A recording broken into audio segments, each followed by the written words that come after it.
Aš šitam žmogui kažkokį laiką priminėdavau, kad jis yra dalbajobas. Bet jei Rusijos vėliava bus ant jūsų nusavybė, jūs dalbajobas ir bus sankcijas iš piliečių.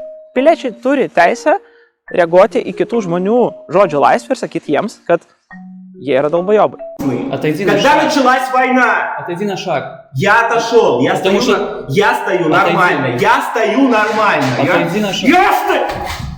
Я стою нормально, тебя прошу. Я тебе сказал, не подходи. Я тебя прошу. Я сейчас не убегаю. Иди и стой здесь и отвечай за свои поступки. Так я стою. Я сделаю шаг назад. Если ты прибежишь, ты нападаешь на меня.